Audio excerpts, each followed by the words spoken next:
Hey, do me a huge favor before you start this episode, and please rate and review this show. By doing this simple task, it helps me rank higher on the podcast charts and helps me reach more entrepreneurs who are looking for free content like this. It will take you less than 30 seconds of your time. Thank you in advance, and I hope you enjoy today's episode. This episode is about the importance of documenting your processes and writing SOPs, or standard operating procedures. Not that I'm gifted at it, just that I am getting used to writing standard operating procedures and documenting processes. And I've got three main takeaways or points that I'm going to hit. But before that, let's talk about the sunset. As I'm walking and recording this on my Shure MV88 mic on my Apple iPhone 14 Pro Max, I put my head up for a sec, and oh my gosh, there is the best sunset coming off of the Pacific Ocean. The orange, pink, salmon, and blue-gray hues are unbelievable. Wow. That was not going to be my expected diversion. It's really funny. Regis and Kathy Lee. So Regis Philbin, and if anybody's listening has heard of Dan Kennedy, Dan Kennedy talks about, these people who tell stories and who are just really good at what they do as far as longevity with their shows, with their content. And Regis Philbin, he has referenced a few times in some of the stuff I've listened to. And so Regis Philbin, I guess it turns out, is the longest running, talk show host or morning show host or whatever, TV host in history currently, which I had no idea. And, Regis continues to go through, he might have passed away as I record this, but he had Regis and Kathy Lee, Regis and whoever, who was the one girl, I don't know. Anyway, there's all these Regis ands, and he talks about how Regis basically has his show formula. And I can't remember it off the top of my head, but Regis gives a little intro, and then he does this, talks about his day. Well, he tells you what he's going to talk about, and then he talks about his day and how, this happened, that happened, but he always talks about it in the same way, somebody cut him off or this experience or that experience. And it got me thinking about my podcast, how this go around I've started telling you what I'm going to talk about, which I love. Hey, here's what I'm going to talk about. And then I'll do a little diversion about my day or some experience or something. And it may or may not relate to the actual podcast episode topic, but then I'll finally get to the topic. And so I love that idea, love that concept. And as you built an audience, you will find people that like your formula. And so I had somebody listen who perhaps wasn't a fan of my formula. Well, that's perfect. Now go listen to somebody else's formula. I will have my formula, and the people who like it will gravitate towards me, and it'll naturally start to change. Anyhow, thank you for listening to that. So I interviewed Damon Burton, who's got this great SEO business. He helps companies with their SEO. Damon's company's called SEO National, and Damon's gifted at helping you with your SEO so you can drive lots of organic traffic, rank high with your SEO keywords and all that stuff. I don't know that game barely at all, but I'm slowly but surely learning. I just know that Damon is the master. And I got the chance to interview Damon because he has some cool testimonial processes on how he gets testimonials from his customers, and he very graciously let me interview him. And you can Google or you can search the Damon Burton, part 1, 2, 3, 4, and 5. I'm not sure which parts will be out as of this recording, but they're either out now or will be out shortly.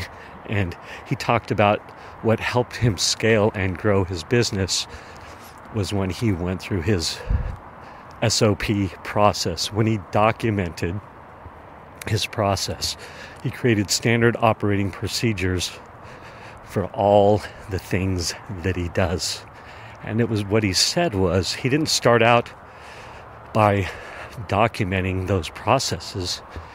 He waited till his business was in full swing. And then he said it was such a burly and gnarly process. It took him 2 years of consistent work writing out the SOPs, the standard operating procedures, and getting fairly granular so that people that he delegates to don't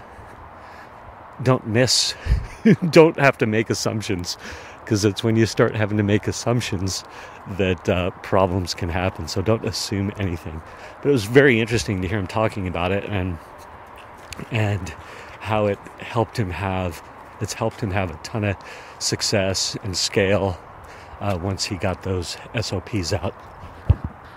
And what was really cool is I had a great chat with this person, Mark Stern. I may have referenced him a couple times in an episode or two back there. But Mark Stern, he was talking about how he documented his process as he was building his business and how powerful that was, so he can go right into scaling, which he is.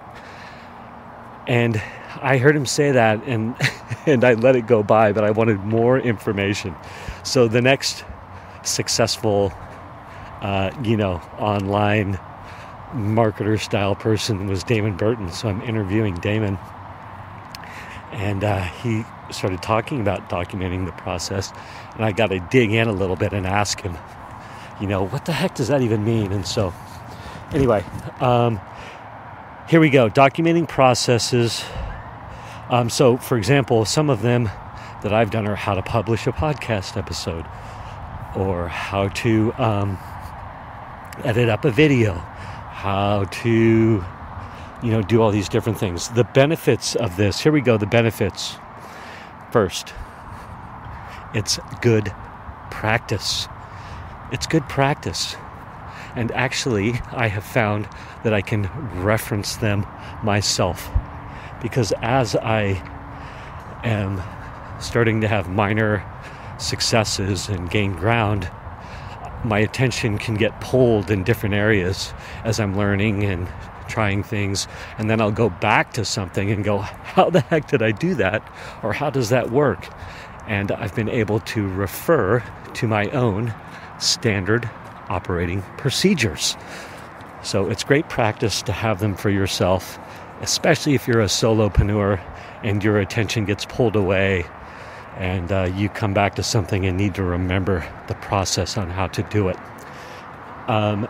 2, you might actually need one of them in the future. I just kind of touched on that, but it's more for scaling, right? You might actually need them in the future. You might think now, I don't need it. I've got everything memorized. But what if you one day want to scale? Or what if one day you want to grow a little bit, and so you want to hire somebody to do, a project manager. And so you say, hey, here's the project flow. Here's how it goes. Here's the standard operating procedures. And so it'll make hiring somebody that much easier. Or if you want to get somebody on Fiverr to offload some of your stuff, or you want to get a virtual assistant, having SOPs in place and ready will help that process so much. And lastly, you can turn those standard operating procedures into frameworks. Frameworks that you can talk about, processes, 5 steps to this, 10 steps to that. You can talk about your frameworks on podcast episodes. You can talk about your frameworks in interviews. You can talk about your frameworks in your stories when you're selling, when you're talking to customers. And that is so, so powerful. And ultimately, you can sell those frameworks. You can monetize your frameworks. So there you go. The importance of documenting your processes, creating standard operating procedures, and where I am in that whole process. Thank you for listening to this episode of the Table Rush Talk Show. For resources to help you sell your stuff, go to belove.media/resources. That's belove.media/resources. And be sure to subscribe, comment, 5-star, and share. Thank you again for listening.